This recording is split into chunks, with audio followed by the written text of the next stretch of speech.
What this is saying is the distribution management can have a dramatic impact on your income, your net income after taxes. And these calculations aren't for the faint of heart. They're not something that an average individual is going to be aware of. And I don't think they understand the magnitude of dollars that are at stake here.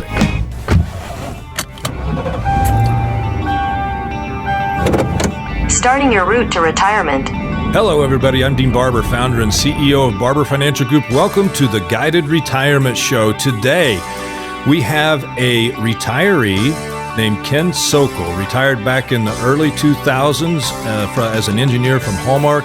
And as he retired, he dug deep into the Social Security claiming strategies, and what he discovered took him on a path where he traveled the country giving lectures and is now a part of a think tank group in Washington, D.C., trying to really shape the way that people claim their Social Security and helping them understand the choices that they have and really what's at stake. So please stick around here. This is going to be a fun interview with Ken Sokol. Enjoy. All right, so we're joined by Ken Sokol, and what a great story you have, Ken. I want to really get into this because you retired back in the early 2000s at the age of 54, and you're just a normal guy, I would say, had a great career, and yet you figured something out with the Social Security system that has now landed you on, what do we call it? The NASI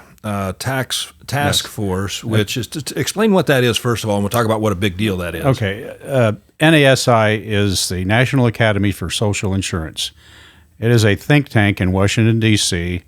They have about 1,200 members nationally. They address Social Security, unemployment, disability insurance.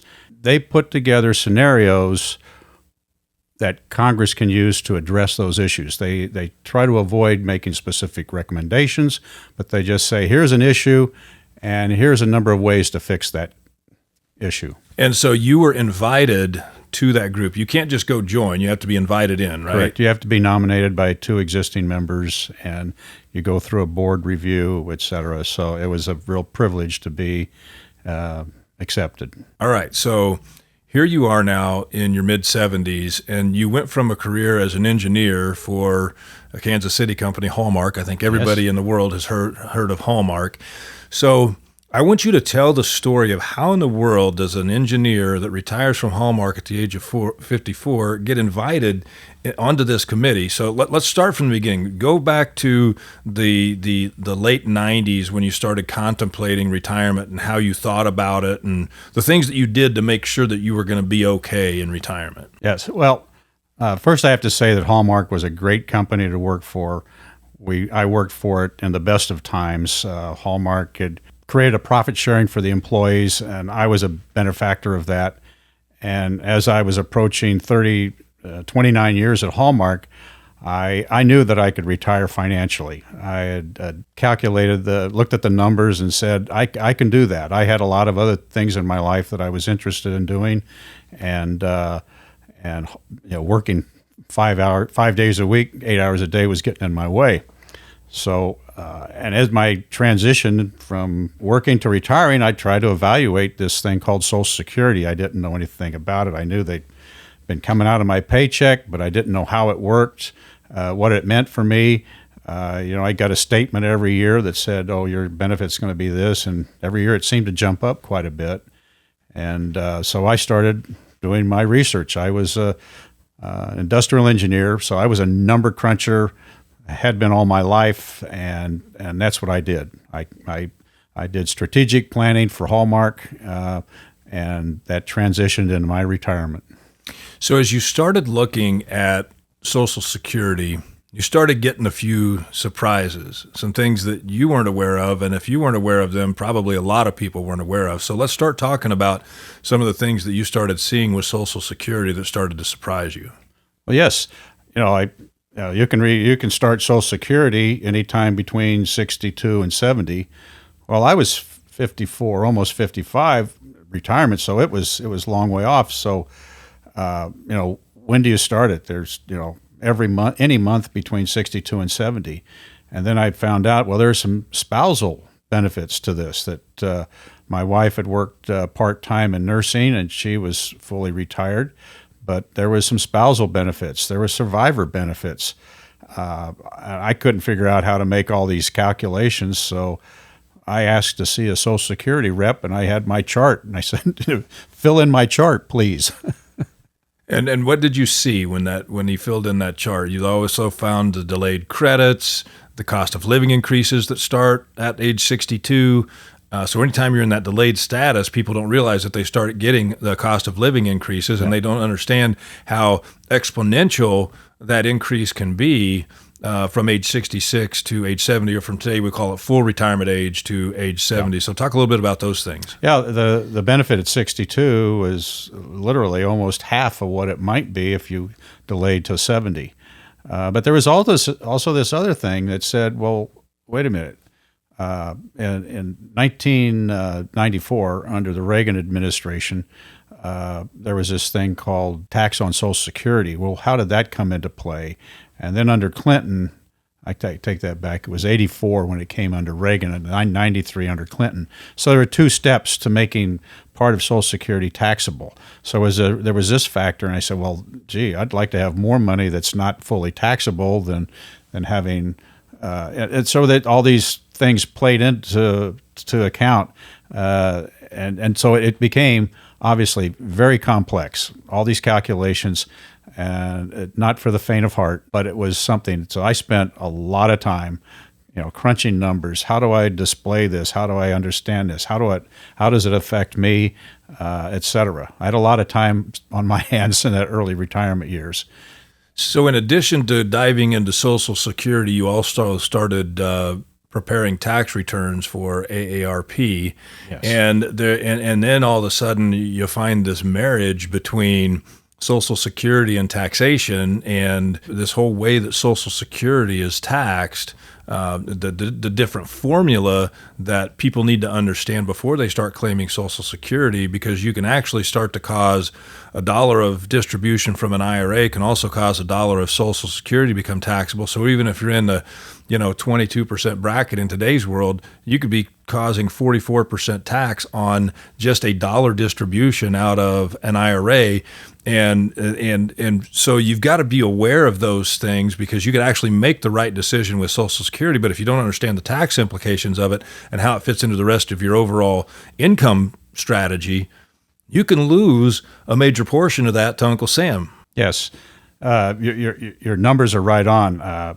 It started with me with a client that I said, here's the estimated tax you should pay.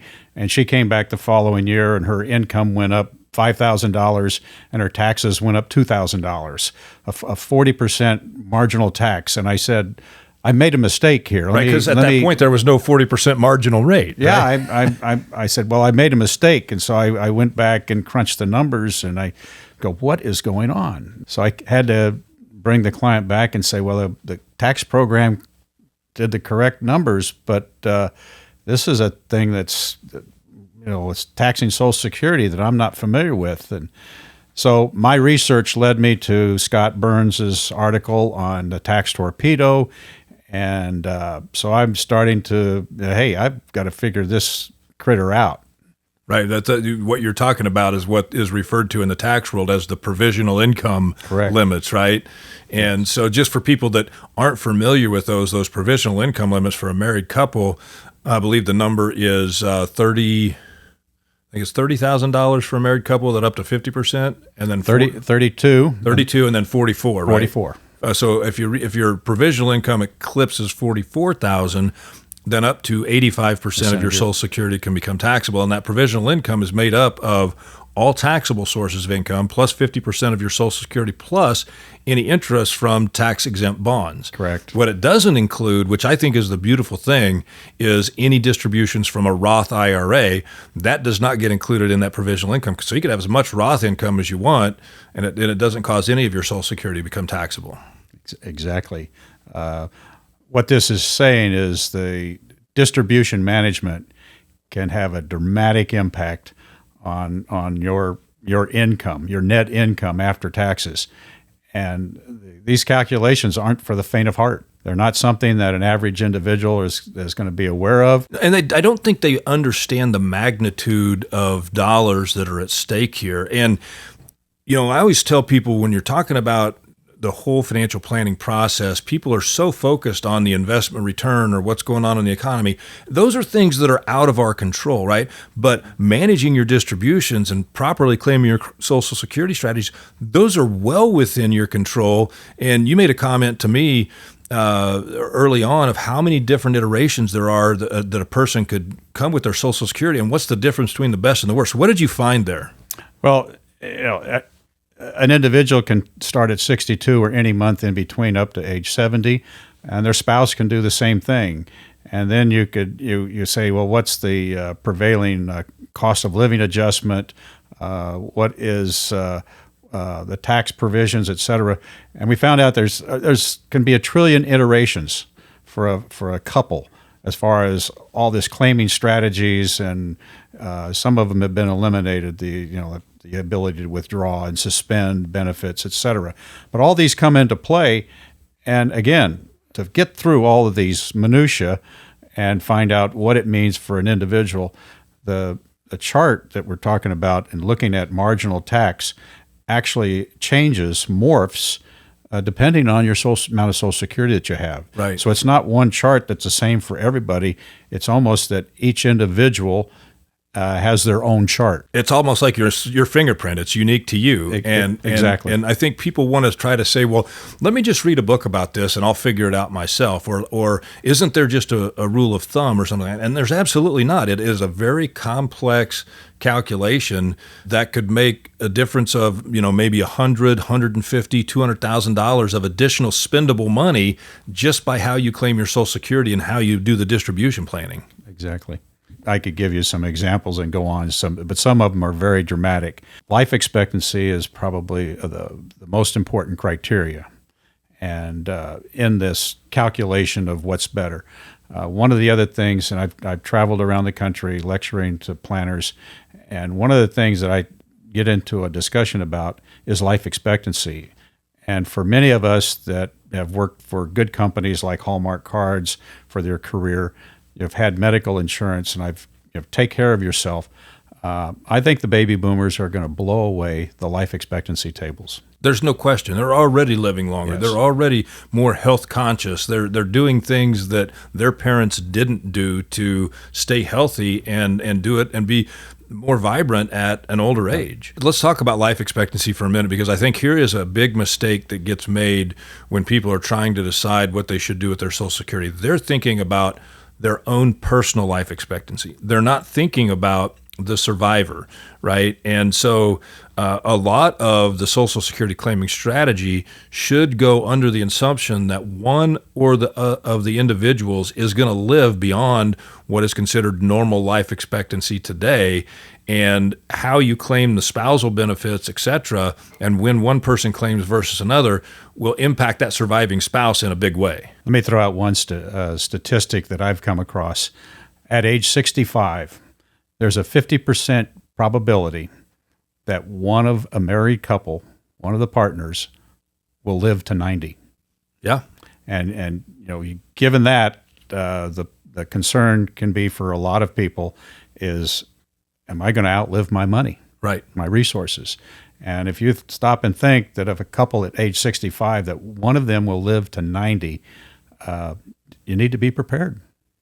The other piece of it, I want to come back to the tax side of it. If you're a married couple and then all of a sudden one spouse is gone, you're now a single filer. And it's almost like a penalty to be a single filer. That married couple, the income's not going to change dramatically when one spouse passes away unless somebody has a large pension and they choose a single life only. So likely that income remains fairly close to what it was before, but the tax burden almost doubles. Yes. I see this every year with widows that come to have their taxes prepared, and there's not much leniency on from the tax structure. You work with a different threshold for taxing Social Security, but I see more people getting into that situation, and they have fewer options. So it is horrendous. That marginal tax, when it occurs, can be at 44%. Hopefully, that's one of the recommendations that I would have for Social Security, is to index those thresholds, so that pushing that point at which Social Security benefits become taxable. Today, an individual or a married couple with Social Security as their only source of income, there is no federal or state tax. Correct. Social Security by itself is a tax-free asset. Correct. In 10 to 15 years, Social Security as a sole source of income will start to become taxable, unless they index those thresholds to move them out and adjust them every year with the cost of living. So you made the point earlier, I think it was a Tax Reform Act of 1986, where Ronald Reagan signed that into law that caused the first 50% of Social Security to become taxable, and then it was Bill Clinton that took that up to an 85% rate. But those numbers, the 32,000 and the 44,000 we talked about earlier, they've remained exactly the same. Correct. Even though try to live today on what you were making in 1986, your standard of living would be far lower on the same income. In other words, we've had inflation, and so you're right, that number needs to go up. Those numbers should have been being indexed with inflation all along. They've indexed the amount of Social Security wages that are taxed with inflation, but they haven't adjusted this. You might mention that the original intent of taxing Social Security benefits for higher income individuals was to extend the longevity of the fund. It was projected back in the 80s and 90s that the Social Security Trust Fund was going to run out of assets. So that was the purpose under Ronald Reagan, we're going to tax that. The tax that is collected off of Social Security benefits goes into the Medicare and the Social Security trust funds. And then, again, the studies came out into the 90s that, that's still not enough to help shore up that fund, the trust fund. So they moved that tax up to 85%. And again, the revenue generated from those taxes go into the trust fund. But that alone, along with the interest and the taxes, FICA, is not enough to keep the trust fund whole. It's still projected that the trust fund will be depleted. This is a joint trust fund, joint between disability and Social Security, that will be depleted in 2034. Yeah, and that number keeps moving depending upon, so some I've heard as early as 2032, 2034. But you've got some recommendations to this NASI group of ways that I think, first of all, there's education, but we've also got to make sure that the trust fund is solvent. I mean, think about this. In my view, the money that you contributed and the money that your employer matched, dollar for dollar, would be like you are putting money into a 401k and your employer's making 100% match to your contributions. That's the way I look at it, because it's your money, right? And if that was a 401k and you were able to manage that 401k and you were able to get some reasonable returns on that over your lifetime, the pool of money that you have there would be huge. And the attention that you would pay to that would be even bigger, because you'd say, that's my money. I got to make sure I treat it right. Yet most people, they think that the claiming age for Social Security is synonymous with the day that they retire, and they think that it's an entitlement program. It's not an entitlement program. It's your money. You put it in there, and your employer made a dollar for dollar match. So what you found was that you better pay a close attention to how you claim Social Security, because how you claim it will determine how much you get back out of the money that you put in. You're absolutely correct. We can go back a little bit. When I first got into this, the deficit to the trust fund between the income and the outflow, if they were to adjust the Social Security for the employer and the employee by 0.9%, they would have fixed the problem in perpetuity. Since we have not done anything to adjust that FICA or any other changes to fix the forthcoming depletion of the account, that's up to 3.54%. take that per person, that's going to be about 1.75%. Currently, you're paying 7.62. That number would now have to go up to, for an individual, 1.75, up there 9.4%, in that ballpark. Had they taken care of it 10, 12 years ago, it would have been much smaller. The further we delay correcting the program, the more onerous it's going to be when it's turned on. That's not the only solution to increase FICA deduction, but it could be decreasing benefits, moving it now from 67 as a start year for your full retirement. It could be moved up to 68, 69, even higher. They've talked about reducing spousal benefits. They've talked about reducing child benefits for minors that have lost a parent. But in addition to saying that, talking about Social Security as being a 401k equivalent or a savings plan, and this is why a lot of people said, well, I would have done better had I had the money and put it into an investment account. Well, it does provide insurance, disability insurance, and death benefit insurance that goes out to a lot of people. The average age for somebody receiving disability is 55. And I've known a number of cases where people picked up disability or survivor's benefit off their parents, as a minor. Right. So there are a lot of other aspects. It's that people say, yeah, if I had it to invest and I lived that long and I didn't need the insurance, I'd be better off. But I think Social Security has been a fantastic program, ever since it started.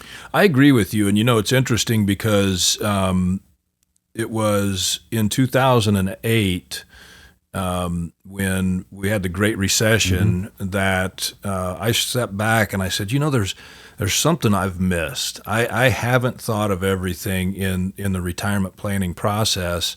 And so we start going in and exploring all of these different ways that people can get income, and we really honed in on Social Security. What we found was same as you. It's just like, oh my God, there are so many ways that people can do this, and the difference between the best and worst decisions can mean $100,000 or more of additional income on the same earnings over the lifetime and the same life expectancy. So it was enormous, and I'm saying, well, this is something that everybody that's heading into retirement should be paying attention to, and they should be making this plan on how they're going to claim and when they're going to claim, not after they retire, but they should be doing it 4 or 5 years leading up to retirement. I think you're exactly right.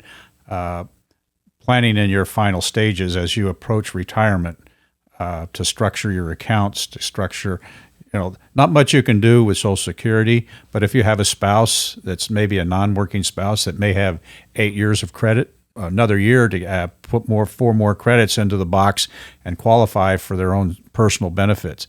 There's this different tables for when you take spousal benefits early or late. And there's a different table when you take your own. And so I think that there's so many different aspects. I don't expect that my children or my children's children are going to have the wherewithal to go into all those calculations, and they're going to need to come back to somebody that's got the wherewithal to do that for them. Yeah, I think before, people always say, well, okay, Dean, you're a financial planner. That means you're my investment guru, but really, we don't ever talk about investments until we've gone through the complete financial plan, figured out how we're going to maximize Social Security, what's our distribution strategy based on the buckets of money that people have, they have taxable, tax deferred, and tax free. What's the order in which we should take those? How do we make our taxes as low as possible throughout the retirement lifetime? Until we've done those things, we can't even answer the riddle of what does the investment need to do in order to fill the gap of the desired income versus what you're going to have. And I think that so many people get it backwards because a lot of people in my industry are trained by Wall Street and big financial institutions to, get people to invest as much money as you can and keep it in as long as you can, die with a mattress full of money that you could have actually enjoyed. And I think, man, that's not what that's all about. We should be able to enjoy it, and let's do it right. And let's give ourselves some reward for the sacrifices that we gave over the years. I mentioned one other thing that I often see, and I look at a lot of research material, a lot of articles. And one that I often see is, shall I take money from my traditional IRA first, or shall I take it from my Roth IRA first? And they're asking the wrong question. And it's not an either or question. And I just look at that, and every time I see that article or that proposal or that question raised, I'm going, they're missing the point. It's not an either or question. Right. It's how much out of each one do I take to minimize my taxes going forward. That's right. And it's a mixture of the two. It's not an either or question. That's right. And I've always said, as long as you live in the United States and have money or make money, taxes will be a factor of your life. So you should never step back and say, well, how do I save as much in taxes as I can this year? You should be saying, how do I save as much as I can in taxes over the long term? And the only way you do that is with a proper financial plan, sitting with the CPAs, understanding the impacts of Social Security. It's a complicated puzzle that's different for every individual. I think you're hitting on all cylinders. I'm doing the same thing for myself. Right. There's work involved, as you know. It's not a simple, let's plug a couple of calculations into a computer and voila, here's your answer. You've got to go through all the different iterations. You've got to run all these different simulations and come up with what's the right answer for each individual. But Ken, as you have had people come to you that are not financial advisors. I know you traveled all around the country speaking in front of financial advisors as you started to come up with this. Oh my gosh, there's so much more here. Financial advisors need to know this. But now in the 17 years where you've been preparing taxes for people, you got a lot of people that are asking you, Ken, how should I claim my Social Security? When should I take it? And that's got to be kind of a humbling deal, but it's also a huge responsibility. And one that I kind of shy away from because I am not, I typically provide some consulting services to organizations, life insurance companies, et cetera. And so I have shied away from doing that individually. I kind of steer them in one direction or another, but I try to avoid that. But I've got to come back. You've got to find somebody that can do this stuff for you. It's not an easy task, and that's one of the things. Is my recommendation to Social Security is to provide more information, to educate clients, to educate people, starting out at a young age. When I first got my first paycheck, hey, I'm missing 7.5% of my income is gone. What is that? And don't know why and how is it working, and is that going to be today? Is that tomorrow? Is that forever? And if there's a benefit there, what is that benefit? Yeah, the education system needs to change when let's go back even into high school and college, where we need to have a requirement for financial education, personal financial education, so that people can understand this. You get people coming out with a liberal arts degree, and even my daughter who graduated with a dual degree in Spanish and Chinese and has done some amazing things. She's like, Dad, nobody taught us any of this stuff in school. They didn't teach us what a 401k was. They didn't teach us how we should be doing those things. And it's all like, oh, well, you should figure it out. And then what happens is that the companies, they rely on their HR department to provide some level of education or some level of information, and they expect that all of a sudden, well, you got your college degree, you ought to be able to figure it out. And the same thing goes with Social Security and with taxes. And how does all this stuff work? And should I be doing a Roth now, or should I be doing a traditional now? And you can't answer that question until you ask the question, when are you going to retire and how much money are you going to need? Then you can determine which one's best to put money into today. So it always, it's kind of like you got to start with the end in mind all the time, and don't put any money into anything until you know when are you going to take it out, and what's your situation financially going to look like when you go to take it out. And of course, there's no crystal ball. You don't know those things for sure, but you got to ask those questions in order to make the educated decision on where you should be going today. In my senior years, and I may be stepping down from this, but I can't get away from it. Every time I turn around and say I'm ready to walk away, and I've got more people with more questions and asking for more input. So personal question for you. This is just something that's interesting to me. You retired at 54. It would be 75 next month. Okay, so it'd be 75. Has your work on Social Security and the taxation of Social Security and the distribution planning. Has that work helped keep you mentally sharp and really been fulfilling for those retirement years? Yes. I'm fortunate enough to say that I'm better off having done this and better off than when I walked out the door at Hallmark. It's kept me very active. I do a lot of other things in addition to this, but it's a small minor part, but that does keep me going. And to think that I'm in this Washington, D.C. think tank now, and I think whatever I can do to contribute to the program going forward, I think Social Security is going to be here for a long period of time. And I do too. They're going to have to make the adjustments that need to be made in order to be able to keep it solvent, because it's too important. But it seems like every time a politician starts to talk about it, it's like political suicide for them. That's there, and there's two sides to that of that fence. That's in the middle of Congress. Are we going to increase the benefits or decrease the benefits or increase the taxes? And it's like most everything. It's not a black or white issue. Right. It's a gray issue. There's lots of things to do. It's going to be a little bit of increase in here and a little bit of taken away here, but we do have to fix it. Long term. The longer we put it off, there hasn't been a big bump this last year just because of COVID on that the amount that it's going to take to fix the program. But the sooner they do it, the better off we'll all be. And maybe a lot of public awareness will be the encouragement that they need to get something done. So let's talk about one other thing before we wrap this up, Ken. And this is a frustrating thing, I think, for me as well as pretty much every person that goes in to claim their Social Security.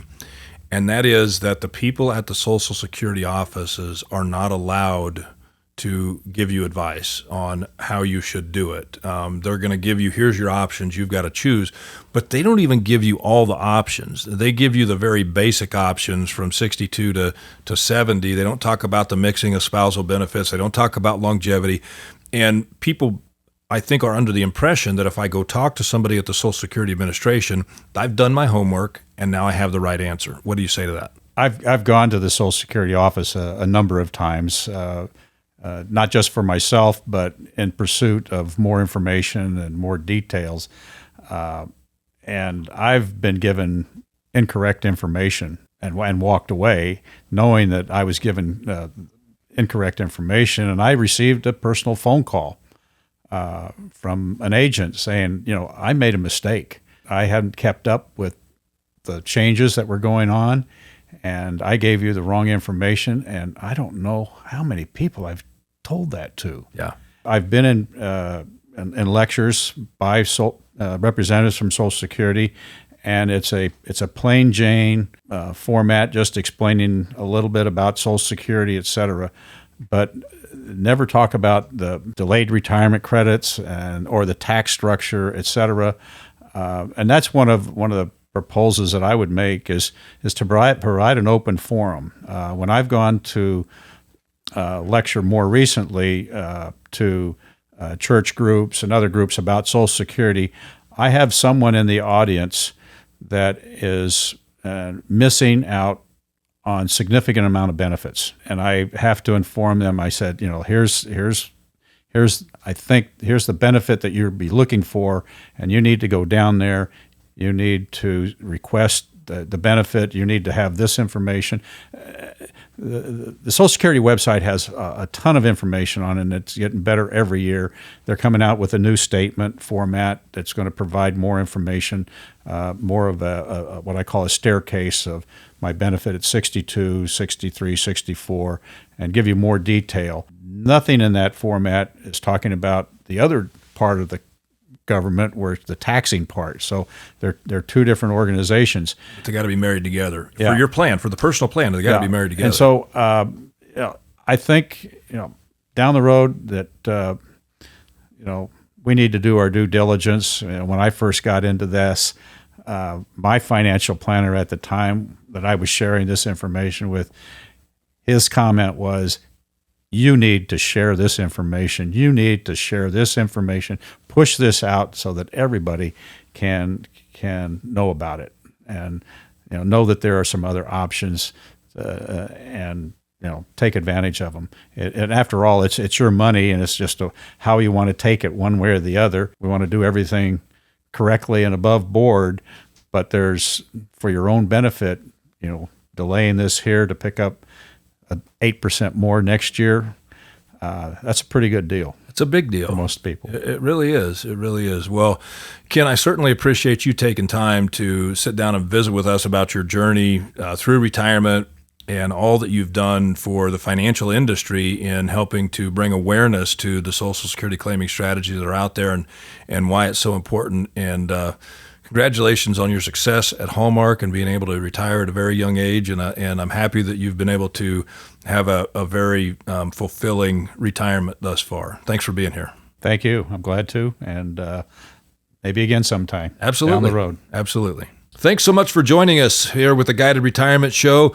Of course, in the show notes, you will find a link to our Social Security Decisions Guide. And also through that link, you'll be able to request a complimentary consultation with one of our certified financial planners so that we can help answer your questions when it comes to your specific Social Security. If you're watching us on YouTube, make sure to give us a thumbs up, subscribe to our YouTube channel, and by all means, share this with your friends and begin to interact with us right there on YouTube where you can ask us questions. Thanks for joining us on the Guided Retirement Show.